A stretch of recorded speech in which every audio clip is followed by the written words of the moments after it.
There's things that I've said on podcasts that I 100% don't agree with anymore. Same, bro. Like some of the things that we said, like in our BTS podcast on Patreon, like I go back and listen Which you can still listen to, by the way, if you are a patron. Yeah, if you're a it takes $1, so go back and listen to it. But big barrier to entry. Yeah, and I'll be like on episode 7, I'll be like, oh.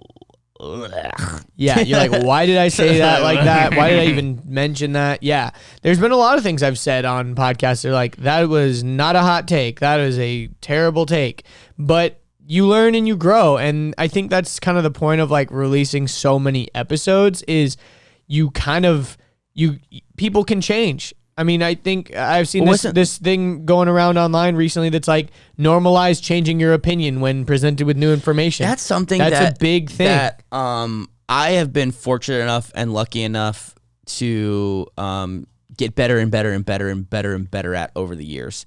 I mean, even example of our argument that we had just before the podcast started. Like as soon as I was like, "You're right," and just shut the fuck up because it was true, and like. A lot of people have a lot of ego in their opinion. A lot of people have a lot of identity in their opinion. A lot of people, it's like, that's the whole point of being like an explorer, like a learner, like the mystery, like a scientist is like the mystery is in what you don't know. So the second you are presented with new facts that prove you wrong, instead of going, no, I am right, and having cognitive dissonance and standing your ground and fighting that opinion more, to me, it's more noble to go, damn, you know what? You were right. You are so right. As a matter of fact, thanks. I appreciate that and as a matter of fact, I will denounce the things I said previously. I'll admit that I was wrong in the past. I'll publicly shame my past self. Yep. Dude, that takes a lot of humility. I think a lot of people are coming out. I mean, shit, the NFL did that this week. And it was super corporate. They did not say sorry, Colin. They didn't say sorry, Colin, but what they did do is there was a group of NFL players that had a specific list of demands of things they wanted the NFL to say, and they said all the things. Like they said all the things that the players wanted them to say. The one thing they haven't done is an official apology to Colin Kaepernick himself, but they walked back a lot of things. And it's funny because Donald Trump was one of the biggest like driving forces like towards all that. Like, don't disrespect our troops. You can protest this way, but you can't protest this way, blah, blah, blah, blah. And it's like, don't disrespect the flag, yada, yada. The point of a protest. Chris D'Elia said it. The point of a protest is to do it. You do it when you're not supposed to protest. You're like, excuse me, can I protest? That's not a fucking protest. You protest when you know there's eyeballs on you, and that's exactly what Kaepernick did. It was never about the flag. It was about the fact that he felt like the United States represented something that he couldn't stand for until there was equality for all. And I think a lot of people are waking up to that fact.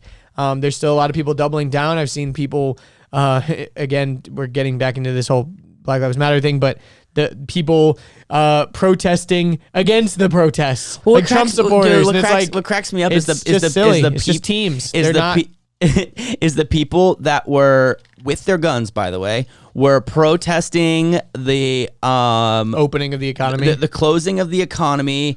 They were like, screw you, you can't tell me what to do. I want a haircut. I'm going to stay outside. There's no curfews.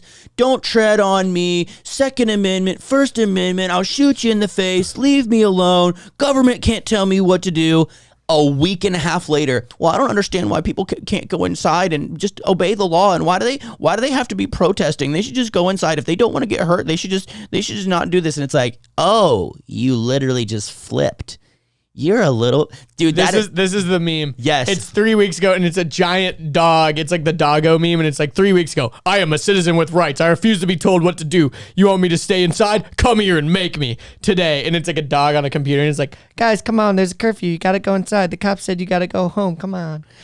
No, and that's seriously. That's one of the things that honestly, bro. Like I don't like to get too political and stuff, but why? And I'm not even going to say which side. Why are some people just so fucking spineless?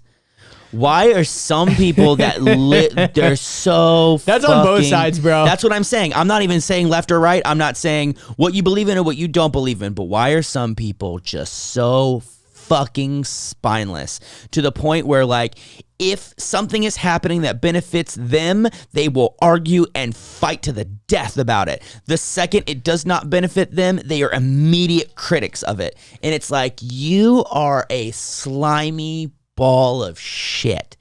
Like, some fucking people, dude. Like, I mean, get a backbone, bro. I think really the worst is when people are always just against everything, but they don't stand for anything. I think that's like one of the biggest plagues facing America right now is there's so many people, and people got that Facebook. Are so ready to talk shit, but they don't actually stand up for anything that's hard or that they really believe in. Because standing against something is kind of easy to do a lot of times, especially when you're in the court of public opinion.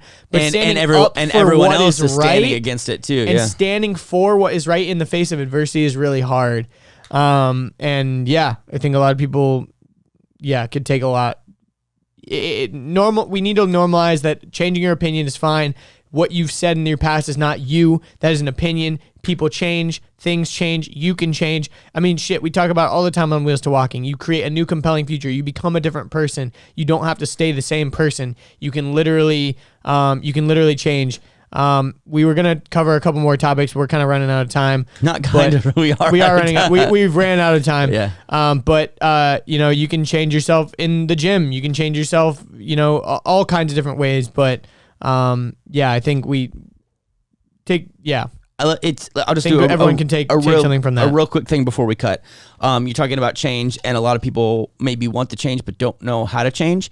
And for me, one of the things that I've learned, it has to do with diet. And I'm not just talking about the diet that you feed yourself with food. I'm talking about what you consume, and that means books, that means TV shows, that means what you consume with your mouth. I'm talking about food again. Yeah, but like mentally, what books you read, what TV shows you watch, what news the people you hang out with, the things you talk about, like start thinking about what your mind does and what you're doing with it, and like ask yourself, like, is this making me be the same person, or is this challenging my beliefs? So a real quick example, and again, I know we're out of time, but like I remember when I was going through a real bad depression, one of my favorite things to do was look at depression memes. I had like a website and like a folder and like a thread, and I would just go through and look at depression memes, and I would laugh my ass off, and that shit was hilarious.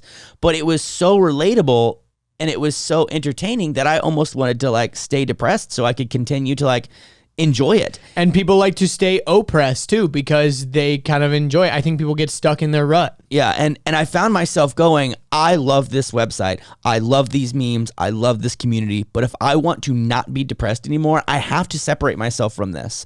And I remember like taking the app off my phone and like logging out of it. And I remember I had like cravings. Like I wanted to like press the button. I would go on my web browser. I would cheat. I would do everything I possibly could. But then once I got better and I wasn't depressed, I was like, okay, cool. Like I can go back to this. Like I can't wait to go check out my depression memes. Dude, I cannot relate at all. They are not funny to me at all. They're just nothing but toxic. And I just like kept going down this rabbit hole. And I'm like, ew, I don't want to be here anymore. Like this sucks. Yeah. So that's just an example of something you can consume. So just think about like, I mean, everything from YouTubers to TV shows to friends. I mean, I'm just beating a dead horse right now, but whatever you put into your brain from your ears and your eyes. I'm just kidding. Was that an axe? Did you hatchet the horse? I was beating the dead horse. Were you chopping the horse? No, this is my club. I'm in the Dead Horse Club. Hope you enjoyed that clip. If you want to watch the full episode, you can click right here. If you want to subscribe to the channel, you can click right here. If you want to watch more clips, we got 2 more right over here.